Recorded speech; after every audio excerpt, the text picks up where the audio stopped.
What is up, everyone? Welcome to another episode of F1 Fantasy Pole Position. We did driver price predictions last time out, and I had to bring them back because we had such a good time. Rob, what is up? Welcome back to F1 Fantasy Pole Position. How's it going? Thanks, Ewan. Things are great. It's preseason testing could not get here soon enough, and the game could not launch soon enough. So I know these predictions are yours and my opinions, but I'd really love to see the real prices when they come out sooner or later.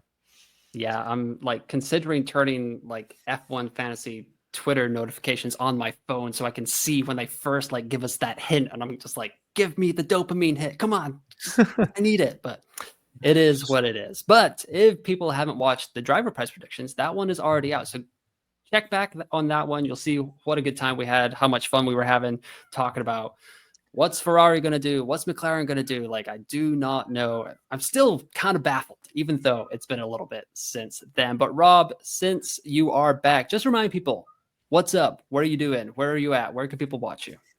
Thanks, man. Yeah, F1 Fantasy Hub is what I go by. YouTube, Twitter, X, my main outlets. So catch me there. Looking to build on a good result for my team too last year. A pretty dismal 25 DNF DSQ season for my team one, which you just can't avoid. But I'm pretty confident that history speaks for itself more or less. So I'm sure I'll be back in the 3Ks for both teams this year. Yeah, 2024 T1 team, clearly the outlier on here. Like we were, I mean, it was, yeah. I mean, I know we both know Pop Pan Man Tom as well. Like you could have had your own violin segment on your show, I feel like. So that was just it was so rough. I remember it was Spa, right, where you went for George Russell, and that's where killer. Oh yeah. Oh, God. And then Red Bull in Austria, signs in Baku, the list goes on. So let's not get into it now. But let's move on. We're past that. It's been a whole 3 months of therapy for Rob to get over that. So I won't bring up that stuff right there. So let's get into it. We're going to do some over-unders for the teams today. Maybe not as exciting as the driver debate, but we're going to talk a little more like general about the teams and stuff like here. Kick Sauber, Mattia Binotto coming in 7.5 points per race last season, was actually above Williams in the F1 fantasy standings, 1.1 points per million, 23 pit stop points, which considering where they were in Bahrain with that 58-second pit stop or whatever it was, like that's crazy. Best result was 35 points in Qatar.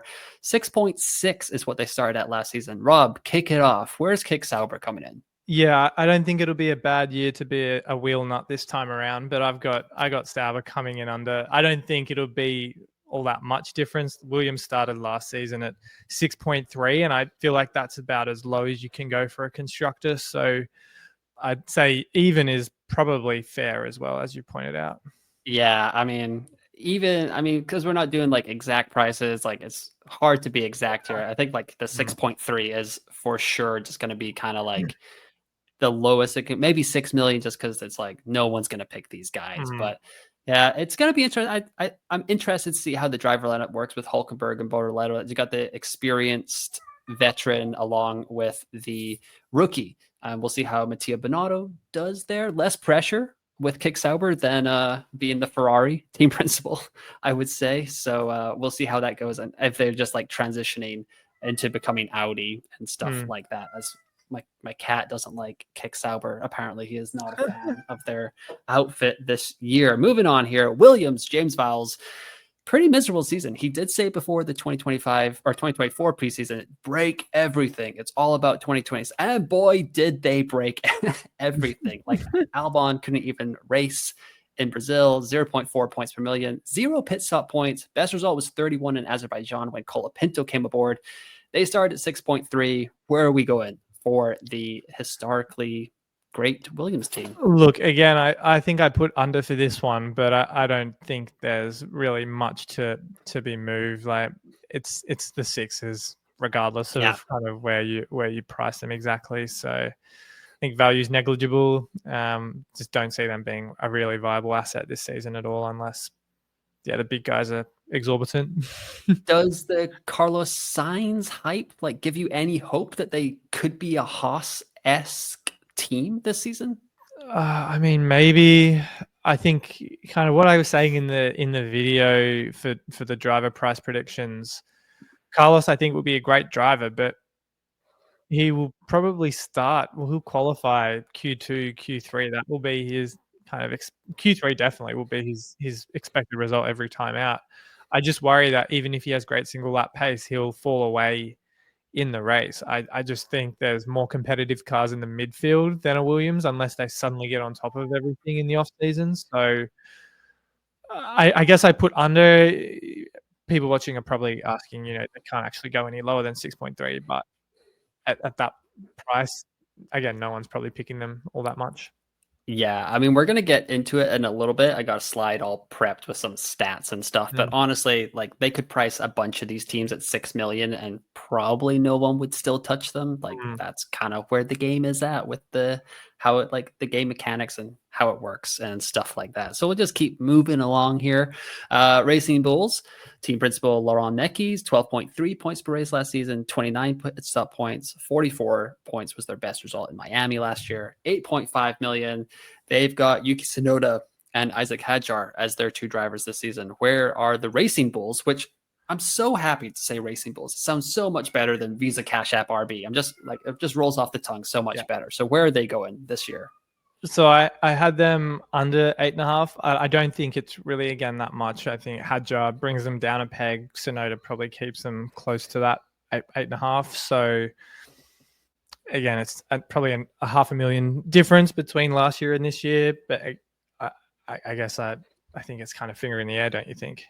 Yeah, I mean, we're in lockstep there. I think it's going to be under as well, just because like Daniel Ricciardo to Isaac Hadjar, that's kind of how I'm looking at it. Like that's a big step down in quality, in F1 quality, like race day management, all this stuff that Hadjar has to learn. He has been with Red Bull in F2, like kind of in their pipeline and stuff like that. But it's a whole different ball game. The pressure, from what I've heard about Hadjar, he is actually a little bit temperamental. So we could be like having two Yukis like kind of going in the car together. So we'll see if he can kind of keep his head. I'm not entirely in my bold predictions video that we had an audience member chime in and say that the hot shot that I already forgot, Lindblad, I believe, he was saying that he will replace Hadjar or Yuki halfway through the season. So we'll see how that goes, especially with Tsunoda he is done with the Red Bull contract or the Red Bull team after 2025, as far as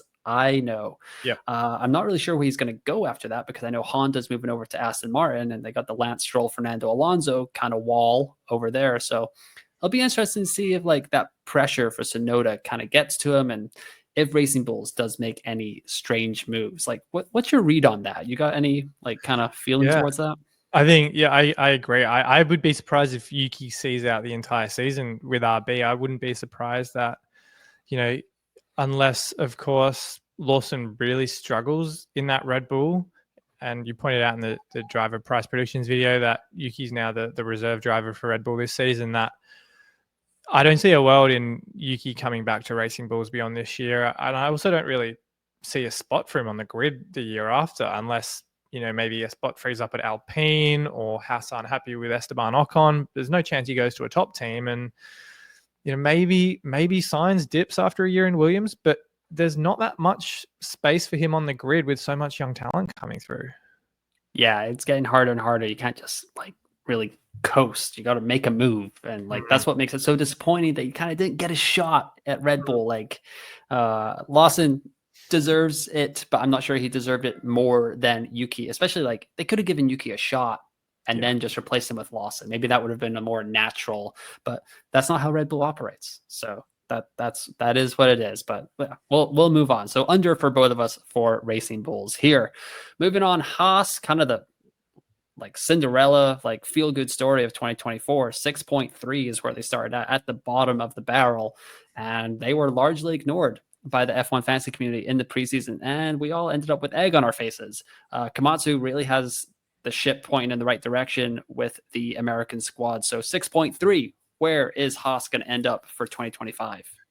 I think over. I think under 10 million still. I think all of the midfield teams, with the exception of maybe Aston Martin, have to be under 10 to even think about fitting them into our teams, but I don't really see a world in which they are ever in our teams. I mean, you've got the best result on the screen here is 41 in Austria, but spare a thought for any Haas Constructor owners in Monaco last year. Oh. Rob, we're going over. I moved on from your therapy of the season. Now you're going to bring up Monaco. I had Magnussen and Hulkenberg. Like that was I was I was I was in. I think I was in Malta. I was on the beach with my wife. We're drinking sangria, having a great time. Check my phone. They've been disqualified from qualifying. I was like, you know what? It's fine. I won't let it ruin my weekend. Sunday comes around. Oh, the race is on. Let me just check out what's going on. Oh my God. So, needless to say, there was more adult beverages being consumed after watching that first lap. But yeah, no. All in all, I think it will be over. I think it'll be pretty close to the 10 million mark, just because I think the hype around Haas will build. Behrman, Ocon, it's a really, really strong drivers lineup. Yeah. Well, like, where do you put that lineup up against? Like, let me say, like, I'm not gonna put like Racing Bulls and Kick Sauber, probably not, but like Williams with Albon and Sainz, Alpine, Aston Martin. Do you think Haas has the strongest lineup in the midfield? Assuming all things being equal from car performance, I'd put Williams as the best driver pairing, but I'd probably have Haas as a close second. Yeah. Maybe Yeah, not close, fair. but definitely second. Yeah, you got Sainz there, like multiple time race winner. Like, I mean, Ocon's got one as well, but yeah, just overall. But I think like excitement wise, would you say Haas is going to be above Williams, like in the F1 fandom in general, or do you think Carlos Sainz will bring enough of a following that Williams will still get the hype? I mean, it's a good point. I think Williams just have a bit more going on. I think there's a bit more to be excited about. You've got Sainz, as you pointed out, Val's.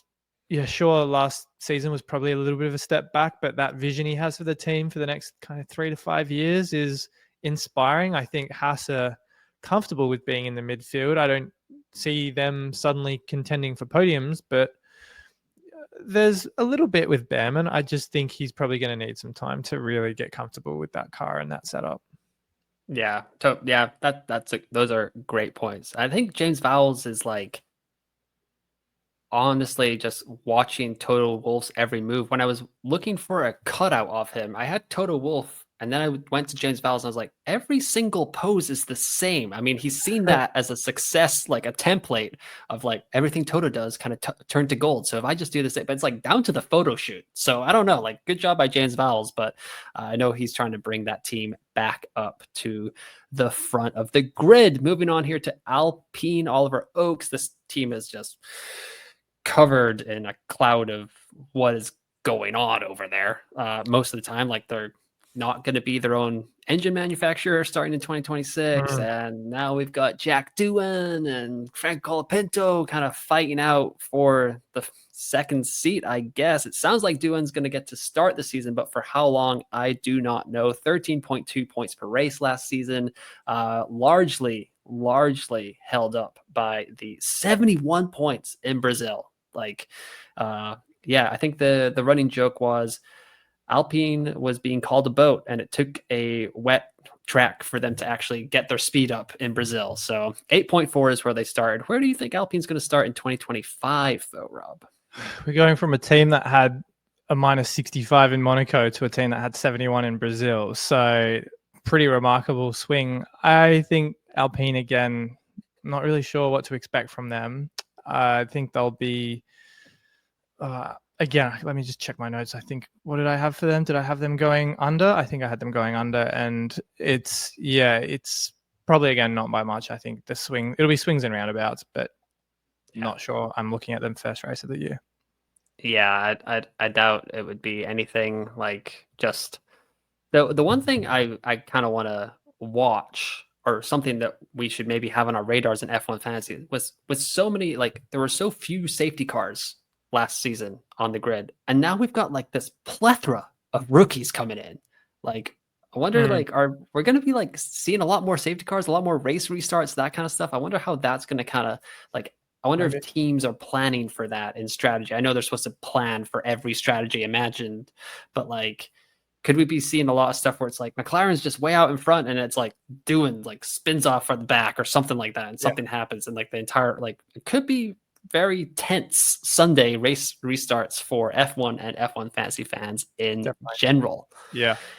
Moving on to Aston Martin, who in the driver price predictions I said was the least exciting F1 fantasy team. So much so that their team principal, I couldn't even find a picture with him in an Aston Martin outfit. So, I mean, it's fine. Not his fault, but 16.5 points per race, 8 pit stop points, 38 in Canada, 13.6 is where they started last year. Where are we thinking Aston Martin's going to be for 2025?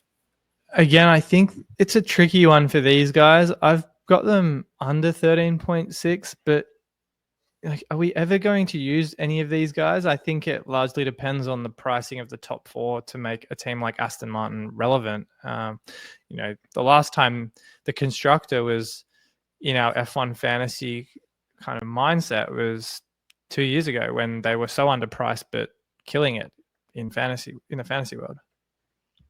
Yeah, I agree. Yeah, it's gonna all come down to like where those top 4 teams are, because last year I was looking at the F1 fantasy tools today, their elite data, like from the last race of the season. It was like McLaren 99.6% of teams had him. Ferrari was 99.1, and then it was like Red Bull 0.6 and Mercedes was 0.1. No one else in the top 500 in the world was touching any of the constructors in the bottom 6 teams, and it made for simpler decisions and simpler transfers for us down the stretch, but it's not really what we want. Like, we want to make decisions. We want people to kind of tune into our deadline live streams and be like, what am I doing? Mercedes, what, like, should I go with this cheap route to do this? So put together this graph here to kind of just show what was happening last season. So top heavy, top 4 teams versus bottom 6 teams, 30-point races, 0.3 million jumps, 1 million jumps, and DNF penalties here. So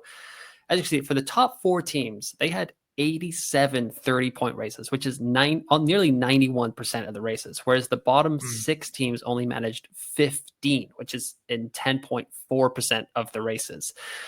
So that just kind of shows like the point scoring mechanism, like where we don't have to get in too deep of it, but like, is there anything the game can do to bring these top 6 or the bottom 6 teams into our thinking each week? I think it's less about what they do for the bottom 6 and more about what they do for the top 4, because if you look at the points per million and you've got them on every single screen for each of the teams we've been looking at, you'll soon see as we get into the top teams, their PPM is 2.5 times whatever for every single point they score. They've got to really pull that down to the 1.5s, and to make that viable and to make the, I guess, a bit more parity in the constructor landscape, you've got to see at least Ferrari, McLaren, and Red Bull in the 30s, the 30 plus million. Do I see that happening? Probably not, but that's the only world in which I see the midfield and back market constructors becoming relevant in F1 fantasy. Otherwise, there's just no world that anyone's picking an Alpine or a Haas. Look at the DNF penalties you've got on the screen here. It's chalk and cheese between the top 4 and the bottom 6 with reliability and inexperience. So that's the quick fix. You could change point scoring. I'm not going to get into that for how that also affects constructors, but the most obvious change, I think, has got to be the price, don't you think? Yeah, I 100% agree. So it's like you were saying, it's not actually about what can they do for the bottom 6 teams. It's what they do to the top 4 teams. And like, while it kind of worked out in a strange way last season, I don't really blame the game for where it went, because like Red Bull looked like they were just going to run away with another 24 races. So I don't blame them for doing 30 million, and like they couldn't have predicted a McLaren rise and Ferrari just catching up, like all that. Like they priced like Ferrari, McLaren, and Mercedes pretty nicely. Like that was a cluster of like best of the rest kind of thing. And it was like, that was kind of an interesting decision. But if they can get all, I think Mercedes is going to be kind of the odd man out here. I think it needs to come down to like Ferrari, McLaren, and Red Bull. And I think I wouldn't be surprised if it ends up McLaren, Ferrari, Red Bull in that order, like most expensive. So if we're going like 28, 27 and a half and 26 and a half, maybe for Red Bull, like 28 being McLaren, I think that would be like a really, really interesting start to the year. But it's just like, it'd be so different from what our brains were like kind of programmed to do last season, where it was like, well, you get 2 of the B tiers. It's like, can we afford 2 A tier constructors? It's going to be really interesting to see those prices. I mean, if the game got to a point where I've seen people talk about this on Reddit, Twitter, YouTube, where we're actually thinking, is it more viable to go for a Mercedes and a Haas and 2 B-tier drivers out of the gates, like a Piastri and a Russell? Is that actually better if the points per million is skewed in favor of those lower price teams? Again, I'm not smart enough to mechanize the pricing and what that means for different combinations in the game theory you've talked about, but that's kind of one situation where, again, the developers have to think, how can we create decisions for fantasy managers that are not just limited to the same assets in the same classes? Yeah, it's a tough thing with all fantasy games that are kind of like the way this is. I mean, we both play Fantasy Premier League, and it's like Erling Haaland, 15 million to start off the year, and he started off worth it. But now Man City have kind of hit this dip in form, and it's like, who has Haaland? He's a terrible asset. And it's like, it's tough. It's tough to criticize the game developers too much. But I hope they like really pay close attention to testing what we're hearing from the teams. That kind of like, it's like those like, just spend a little bit more time taking some more TLC, like you were talking about earlier, with the game. And like, I promise you, like, you, me, Adam, Zach, Rain, Tom, all those people that are making content will praise you. Like, we will love this game, and so will the fans. Like, you'll have less people maybe checking out halfway through, like if the season's a little bit more competitive and stuff like that. So that would be like kind of my appeal to the developers. Like, just watch testing, make sure that we get this right, because it's setting up to be one of the best F1 seasons ever. So we would want an F1 fantasy season to accompany that. So like, that's where I am. So awesome. My soapbox moment about about it all. But any final thoughts on the top heavy kind of stuff, or I think you ready to get into the kind of the meat into of the episode? All right, let's go. Let's get into it. Mercedes, Toto Wolff. I've seen James Vowles do this exact same pose. That's what I was talking about earlier, just trying to copy Toto Wolff down to the actual photo shoot, which was scary to watch. 20.1 is where they started last season. 82 points in Las Vegas, where I wish I was a braver man and had followed my gut on that. Oh, could have been such a difference. 21 pit stop points, which is shocking. Toto Wolff has actually talked about how a few seasons ago they kind of but like let their pit stop kind of fade, and it's cost them. As you can see, I mean, pit stop points are not a perfect thing, but it's pretty common. Like on the timing screen is Mercedes 3.1, and then Max comes wheeling in and it's like 2.3, and you're like, that's a lot of time. So but yeah, 20.1, where do you think Mercedes is going to end up for 2025? Yeah, I think, again, assuming they aren't all the top constructors are suddenly all not in the 30s, I think they've got to be above 20. I'd say, kind of going off last season starting prices, I'd expect Mercedes to be 21, 22 million to kick the year off. I know Kimi's coming into the fold. There's that degree of inexperience, but it's a constructor we're talking about, not a driver. So I think they have to be priced, given their, again, points per million basis, a little higher than maybe what they were to start last year.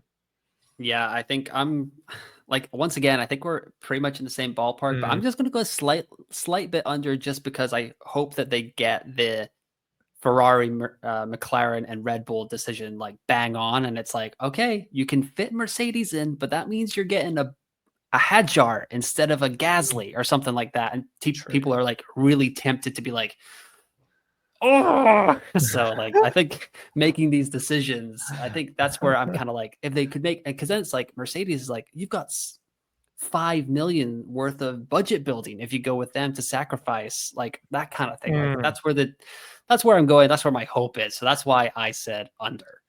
for yeah. Mercedes. Yeah, that's fair. I mean, around 2021, 22, I could certainly see myself starting the season with this team if all of the other top teams are above 25, simply because if I do go down that limitless path in week 2 at the sprint race, you'd want to have the budget building of a constructor in your team to capture those price gains. So again, that's a strategy discussion for another time, but Mercedes constructor is certainly on my shopping list for Australia at least.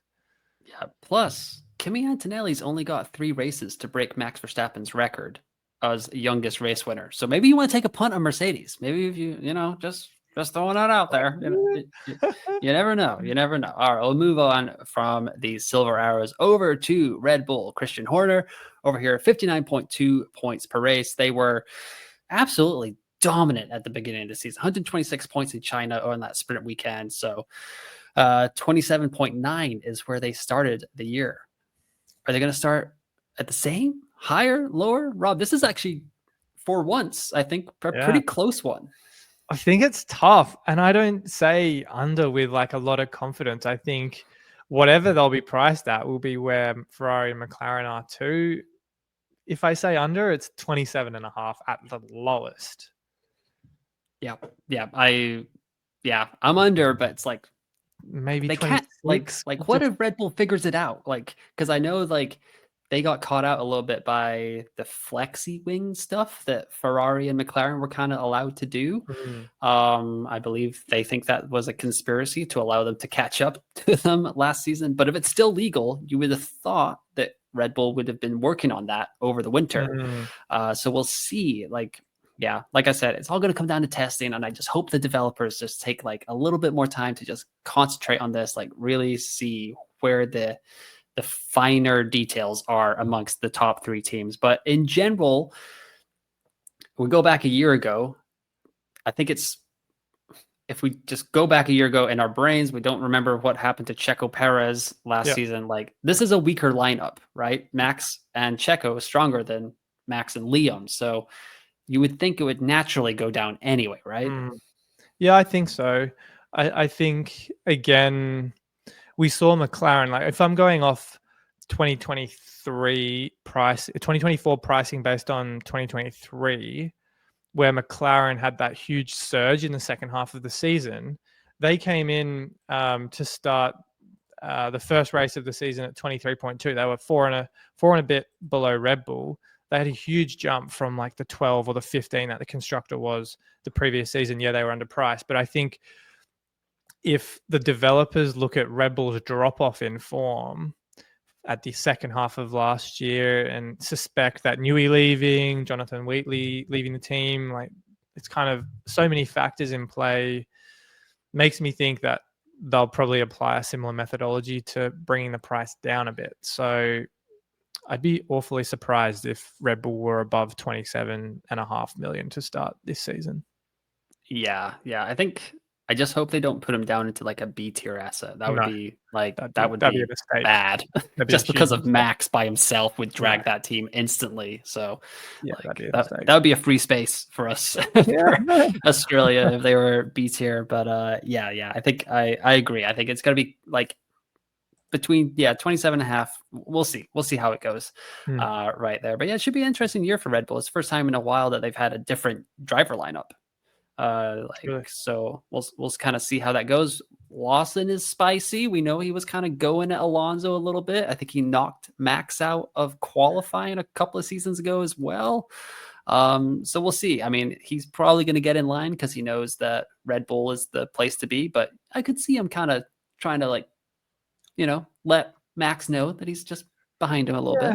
Yeah, I think Liam's kind of in the seat for the season unless he suddenly crashes the car every week. He just knows how to play that game in the team. And Hadjar, Sonoda, like their temperament, their personalities, it just seems very likely that unless there's extenuating circumstances that they're not really getting a look in at Liam's seat this year. And I think that's quite telling from the fact he was pushed into that after 11 races. So yeah.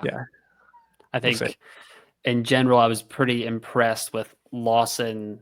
I was probably more impressed with Lawson's off-track stuff last season than his like on track performances. Cause I was like, he knows what he's smart. Like he knows like don't kind of like picked a couple of fights with Alonso, but he wasn't like and sometimes Checo. I think that was Mexico where Yeah. there was a little bit of a moment there. That was like the one time where I was like, ooh, that's not PR trained Liam Lawson, like I would imagine. But I think he did enough to kind of like, I think Red Bull kind of had their minds made up and he just like, he didn't do anything to change their minds. So yeah, I'm looking forward to seeing him in a top tier car as well. Moving over to Ferrari, the team, the hype team of the moment, like everything they do on social media is turning to gold. They've got like for the Tifosi have turned into like Taylor Swift, like, oh, look at this. This is the 16 and the 44 and stuff. I'm like, I'm loving it. I'm going down the rabbit holes with them. I'm not even like a Ferrari fan, although I am wearing a Ferrari shirt. But yeah, it's been great. It's great off-season content. It's exactly what I need to keep me in the game. But 58.9 points per race last season, 2.6. This is what you're talking about. Because they were priced so low, like a huge amount of points per million. They started at 19.3. Best result was in Texas, 97 points. 19.3. I think we both know where they're going. Yeah, but how high? I think it depends on, where the developers see Ferrari stacking up this season. If they think they're a championship winning car, if we also get the prices after preseason, then they probably are on par with McLaren and Red Bull. I just think, again, it would be a mistake to have them 24 million or lower than that. And maybe for a race or two, they're a B tier asset, simply because they, until late in the season, really looked like a challenger. But yeah, I think they've got to be close to 25, knocking on the door, if not inside 25. Yeah, I think it would be almost like another free space if they were a B tier asset. I think with Hamilton and Leclerc kind of there. I mean, they've had success in Australia. Carlos Sainz winning there last year as a team. So it would be interesting if they could. I think the hype would be insane if they win that first race of the year, which I believe you're going to be at, right? In Australia? Crossing my fingers. I think, would love to see an Oscar win on home soil. That would be dreamland for me. But if that's not to be, the next best thing for the sport would be a Lewis Hamilton win. And I'm not even a Lewis Hamilton fan. I am a Ferrari fan, but that would be something incredible. One for the books. And I think it would just do an incredible, it would be international news without a doubt. So would be something special for the sport if that eventuated. If Oscar wins on home soil, would it be you would be in the minority if you weren't doing a shoey? Is that how that would go down? Like everyone, just like I think so. I think we'd all do one in celebration, but it's not even his. He doesn't even do it as a bit. That's more of a Ricardo thing. I'd love to see Oscar take that mantle, but he's a cool guy. He's too chill. Yeah, he is a little too chill at times. It's like when he I think when he won last year, he was like, "Oh, cool, thanks. Yeah, that was good team win." I'm like, Oscar, come on. But I think that's part of it's almost like a shtick at this bit. Like his like cool headedness is almost like part of his charm. I think a little bit. But yeah, I think I know your co-host on Fantasy Formula would also love a Ferrari win. Adam, the Lewis Hamilton fan. Are you guys gonna like start doing Duolingo together? How's that going? Like, just I've not even given any thought to Italian right now. I did it back in high school, but gonna stick to my fluency in my native tongue. Yeah. Like, I feel like I'm over here in Germany, and people are like, "Oh, wow! Like, I wish I could speak English as well as you do." I'm like, I don't even speak it that well, and this is the only language I know, and it's still like you speak it better than me. Like, oh god, it's embarrassing. But yes, anyway, we'll get out of there. But yeah, Fred Vasseur's got quite the task on his hands managing Charles versus Lewis. I mean, it's all lovey-dovey. Like, look at us in our new clothes, and like we're best friends right now. But it'll be interesting when it gets out on the track. I wonder, like Lewis is going to want to get number 8, but it's kind of going to be like Charles' time to shine if Ferrari has a championship winning car. Any chance that like boils over in your opinion? Do you think it'll be okay year 1? Is it maybe year 2 where it's like, okay, now it's go time? Well, I really don't know. I think I said this in the driver predictions that Lewis will probably take a few races to really bet into that SF25. And yeah, I think it'll be a situation where they're not going to favor either driver. We know Leclerc is that golden child of theirs and is there for the long haul, and Lewis is bringing so much more than just racing capabilities to the team. And I think they're going to, unless it gets to a similar point like we saw in the Mercedes 2016 days, where they are literally 1 and 2 for the championship, I don't really see a world where Charles and Lewis come to blows on or off track. So it just doesn't strike me as that. But stranger things have happened in the sport, right? They sure have. Yes, you're very, very right there. I do think it's kind of Charles's year. I think I'm kind of backing Charles to kind of bring home the bacon for Ferrari this season. I have them winning the constructors title, so yeah, we'll see how it goes. I think Lewis would play the party line, kind of be like, "Oh, I'm so happy to bring them back a constructors championship," and then year 2 he'd be like, "Okay, now like let's get this number 8 wrapped up." Like, yeah, we did the whole photo shoot. Like, I mean, I love the photo shoot, but the post photo shoot memeage, if he never gets number 8 or whatever, could be a little brutal for Ferrari there. certainly. All right, moving on to the final team here. McLaren, Andrea Stella, team principal, 62.8 points per race last season. After Miami, it was just like set and forget. Why are we taking McLaren out of our lineup ever? 85 points in Azerbaijan, where Oscar had that phenomenal drive and Lando had a great recovery drive. 23.2 is where they started. We both know where we're going here. We're both going over, but how high? And are they going to be the most expensive constructor in F1 Fantasy to begin the year? Yes, to answer your second question, by how much? Again, it's got to be above 25 million. By how much, I'm not really sure. Probably subject to how they look in testing, but they're the favorites to repeat as constructors. I think Ferrari deserve to be right up there too. What's really interesting to me is their best result of last season. 85 is not high for a constructor to top out for their best result at that. You look at Red Bull, they had 2 scores last year of over 100 and a score in Brazil of 96.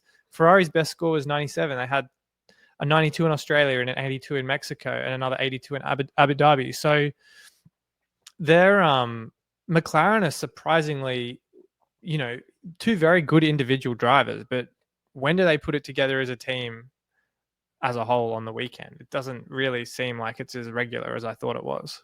Yeah, they don't have a ton of 1-2s, but on that last on the chart we had about the top heavy, where it was 87 races of 30 plus points, McLaren went 24 for 24 in that category. They were the only team among the top 4 that scored 30 points every single race of last season. So while the 87 pits or the 85 high score is not as peaky as some of the other teams, like they were just consistent, like every weekend they were always there or thereabouts. So yeah, I think, do you think they're going to go higher than Red Bull were last year at 27.9, or you think the game kind of like McLaren's not as dominant as the 2023 Red Bull was dominant and it got 27.9? So are we looking at 26.5, 27 for McLaren? What are we thinking? I'd say the 26s seems about right to start the year off. I think they have to be again above 25, or it just seems too obvious.